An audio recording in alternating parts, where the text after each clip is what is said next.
mother's breath. I am strong, I can fight, but I don't know, I don't know, I don't know.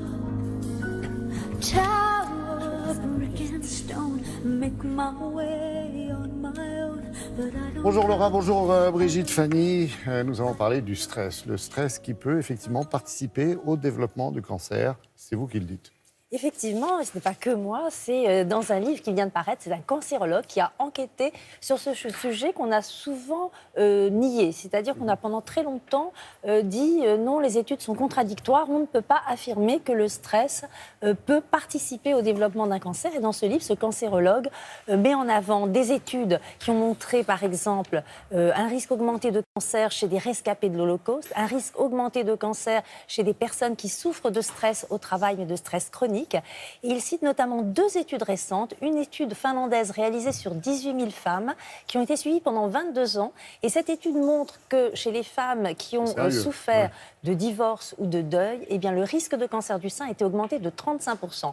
Autre étude, chez les hommes cette fois-ci, une étude britannique qui a suivi des hommes pendant aussi une longue période. Et ceux qui souffrent d'anxiété généralisée, c'est une sorte de stress permanent, eh bien ceux-là ont un risque doublé de mourir un jour d'un cancer. Alors comment expliquer ces liens entre stress et cancer, Il y a effectivement des explications, je vous propose de les découvrir en images.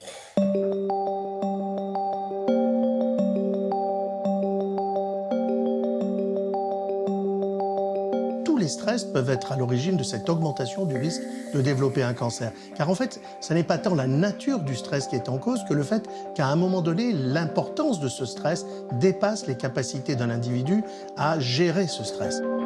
Pour les émotions négatives, comme la tristesse, par exemple, la perte d'un conjoint, eh bien, c'est quand la personne n'arrive plus à se soulager de cette tristesse, n'arrive plus à discuter, à partager son émotion. Et ces situations-là, d'augmentation du stress au-delà des capacités ou cette tristesse qu'on n'arrive plus à partager qui déclenche à ce moment-là un certain nombre de mécanismes qui peuvent augmenter le risque de cancer.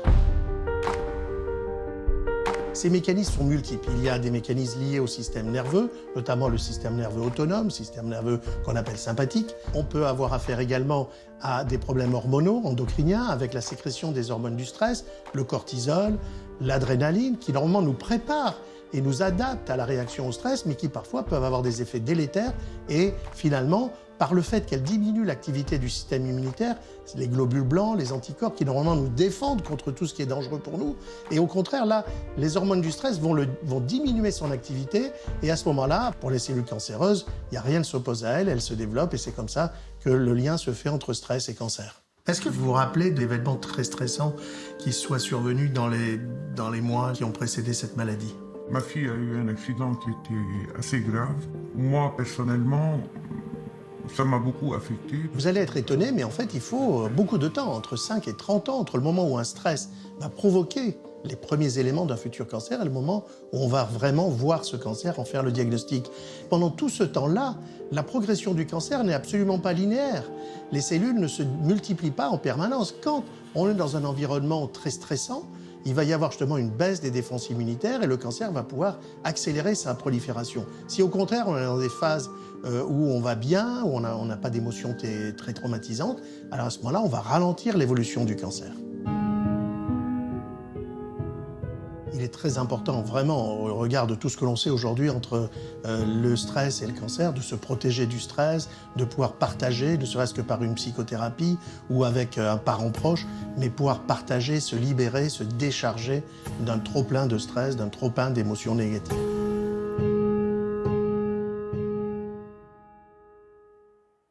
Alors pour découvrir quelques pistes pour apprendre à gérer ces stress qui nous font du mal, je vous propose le livre du professeur David Kayat, L'enquête vérité, vous n'aurez plus jamais peur du cancer, aux éditions Albin Michel.